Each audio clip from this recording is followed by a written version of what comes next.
Right, we are here at the JCB Golf Country Club for Live Golf UK, and I've got with me one of my personal favourites, Martin Kaymer. Thanks nice very to meet you. much. Thank you for joining us, and we can have a little look at what's in the bag. So, like I said, without wanting to sound too stalkerish, I've followed your career a little bit from an equipment point of view, and I think when you first came out on tour, you were a Titleist guy. Yes, that was my first 2 years. Then into TaylorMade is what I knew you as from moving forward and through sort of your major success. Is that fair? Yeah, I would say so. I was with TaylorMade then for, I would say 12, 13 years. Okay, and now I'm looking in your bag and I'm seeing a bit of a mix, but a lot of Titleist. Are you now non-contract? Are you free to use what you want? Yes, I am, yeah. So at the beginning of last year, I was looking around a little bit, at the different kind of manufacturers, because obviously, Liv, since we joined here, and it gives us the freedom to look around a little bit for actually the best setup that you can get. So obviously, if you're not contracted, then you can talk to different companies, and I think I found a really nice setup now. And so let's get into the nitty gritty. And we've got a bit of old stuff with a bit of new stuff. So we've got some interesting stuff going on. So if I'm starting with driver, we've got the Titleist TSR2. So as we're kind of recording this, it's kind of still current, but there is a new Titleist model out that I've tested. The GT? GT, yeah, tested it last week, really impressed. We spoke to Patrick Reed on one of these and he's super impressed with the GT product. So if you want to get the inside scoop, talk to Patrick about that. Okay. And we've got Graphite Design, Tour AD Graphite Design DI6 X-Flex shaft in here, and I've noticed that's a theme that continues throughout all your woods, which we'll get onto. But is that just a continuation of feel? You like to feel the same sort of stuff at the top end of the bag? That shaft, the first time I had it was 2013-14. I played around with Bernhard Langer at the Masters, and he had that shaft, and he told me he still does, I believe. Yeah. Just I think he has this color, and then I think the same shaft maybe in yellow or red or something, but that manufacturer. And he says, I think it would fit your ball flight quite well as well. Maybe you can try it. Maybe the TaylorMade guys that can help you out and put this in there, and you just try it out. And I did try it out, and it worked really well for me. And it also works well for the 3-wood and the hybrid. And I don't really see a point of changing much or fiddling around too much. If this is the game of golf is so much about confidence, right? So when you look down and you feel like you have a good club in your hand, it looks good, it sets up well for you. I think this is half of the battle already. 100%. I'll let you into a little secret. I've been holding this secret for years. I actually had 2 of your shafts. I knew a guy on the TaylorMade Tour van, and they did a Graphite Design Tour AD in black for a little while. And I really wanted one. I hassled him. I can't. It's Martin Kaymer. Eventually, I ground him down, and I got a driver and 3-wood shaft years ago now. So don't worry about it. But I had it. Okay, perfect. So, and into 3-wood, we've got a Ping. So we've got a Ping G430 Max, 15 degrees. So we're going up in weight in the shaft, the DI8 instead of DI6. But what do you like about this 3-wood? I like the 3-wood because it's a little bit more shallow. Yeah. And I think it makes it a little bit trickier from the tee box if you use a tee. But this is easy fix. You just don't use a tee. So you just put it on the ground, maybe give you a little bit of help with you put up the grass a little bit.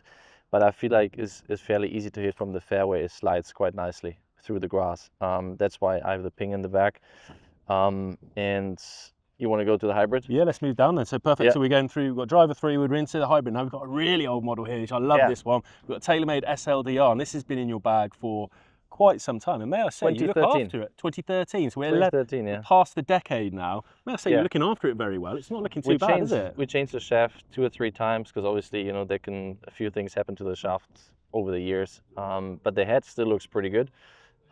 This is a club that I trust the most. I know exactly what it does, and I think when TaylorMade brought out the SLDR woods, they were the best woods the last 15 years, but obviously the drive-in 3-wood, I don't have them anymore, they don't do them anymore, so we need to move on. That's what you used, I think US Open, wasn't it? Pinehurst, I remember SLDR driver, fairway. Was this in the bag that week? It was in the bag. Since 2013, I never took it out. I tried a few other hybrids, but they were not as good as this one. It's pretty strong, this. It's base loft of 17 degrees, and you've got it on the lower loft sleeve setting as well, so it's depending on whether this is a 1.5 or a 2-degree sleeve, this could be 15.5 degrees, so it's quite strong. It's a strong hybrid, but I would say I can take maybe 15-20 yards off it, so I can still hit it high and soft.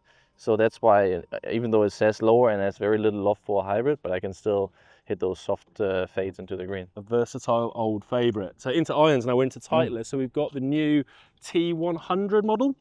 So yeah, that's the one I got at the US Open this year. So these are pretty new in. the 3-iron, because I felt like, you know, if we're gonna go now here, the UK event and certain other tournaments, I feel like I wanted to have a club that maybe I can hit those low stinger shots from the tee box. So that means I would take the rescue or the hybrid out and take the 3-iron. It's a fairly strong 3-iron, and other blades that I played before, you know, there's quite a big difference sometimes, and those blades, they, I don't know, they look really nice when I'm addressing the ball, and as I said, if I miss it, I don't miss that many yards. And from a little tour source point of view, we've got a bit of work that looks like it's been done on the sole here. We've seen that a few times this week. So the 9-iron, 8-iron, and 7-iron, there's a bit of a grind underneath. So because we played a lot of tournaments on Bermuda grass, and I feel like talking to the Titleist guys, they said, you know, if we grind it a little bit on the front part here, it goes a little bit easier through the Bermuda grass. It doesn't stick as much. And then I tried it out, and obviously it goes the same distance, but it does help me to hit the ball a little bit more solid on Bermuda grass. And that's what we've spoken about this a few times on Kickpoint, and Dan will be rolling his eyes at me here because I've been mentioning about bounce on irons for ages. No one gives options. We've got tons of bounce options in wedges, but not so much in the irons. So I'd love to see that come in as a consumer. Into the wedges. So we've got, we're in Vokeys here. Yeah. 46, 50, 52, and 58. So that pretty solid, pretty standard setup for you? Since this year, last year I didn't have the 50 in there. I only had the 52 and the 46, but then I always play the 3-iron. So the 3-iron is out usually, and I have 4 wedges because I had such a big gap between the gap wedge and the pitching wedge. It was like 20 meters of difference. So, and the courses that we played this year, I noticed that I have a lot more shots within that distance between 100 and 130 meters than the 3-iron, because that is 200, 220 meters.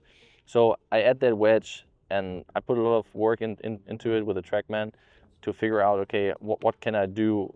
What kind of yardages can I cover properly with full shots, with 3/4 shots, and that feels quite good for me right now. So solid setup. And then finally we're into a putter. So we've got a very custom Scotty Cameron here, circle tee, a bit more of the fang shape, kind of the old Odyssey number 7 fang shape, but with the more familiar neck that I recognise from you, from like your US Open win, that old Ping Answer putter that you had for a long, long time. Talk to me what you like about this. Yeah, that hostel they haven't really done in a while. They did that for the Newport too, I think, but they've never done it for a little bit of a bigger face. And then 2-3 months ago, I think they did it on this kind of club face or head.